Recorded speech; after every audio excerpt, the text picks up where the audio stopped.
Alors, Latifi a prouvé qu'il mérite d'être en F1 selon Yost Capito. Alors ça y est, il a fait une course bien, on va dire «Ah, c'est le meilleur pilote du monde». Je crois qu'il faut quand même relativiser là, hein. Le Canadien a souvent vu son talent remis en question depuis ses débuts en Formule 1 la saison dernière, n'ayant jamais réussi à battre George Russell en qualif depuis. Il est également vu comme un pilote payant puisque le gros soutien financier de son père lui permet d'obtenir un baquet. Il a toutefois terminé deuxième de la F2 au cours de la saison 2019 derrière Nick De Vries. C'était la première fois que Nicky marquait des points en F1, et cela devait arriver aussi pour lui enlever de la pression. D'accord, il le surnomme Nicky, ok, pourquoi pas. Grâce à sa course solide en tête de peloton d'abord, puis ensuite, après les arrêts, il a fait ce que nous attendions de lui.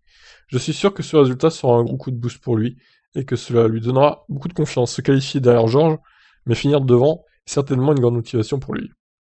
J'ai été impressionné par la façon dont Nicolas Latifi a réussi à finir la course sous la pression de marquer ses gros points pour la première fois. À un moment donné, il était troisième. Garder la tête baissée, concentré, et ne pas faire de faute a été très impressionnant. Cela montre à quel point Nicky mérite d'être en F1. Ouais, bon. Bah, quand on veut, hein, qu'il ait pas craqué sous la pression, ça reste quand même un pilote de F1, c'est ce qu'on attend de lui, de faire une bonne perf. Donc la Williams n'était pas trop pourri en conditions de course, même s'il a fait le bouchon là, face aux AlphaTauri et aux Ferrari notamment, à un bon moment. Mais bon, voilà, c'est vrai qu'il a fait une très bonne course en Hongrie. Après, bon, ça reste pas un pilote hyper bon et clairement moins bon que George Russell, hein, je crois qu'on est tous d'accord pour dire ça. Est-ce qu'il mérite sa place en F1? Dur à dire, en vrai. Il se fait quand même latter sévèrement en qualif.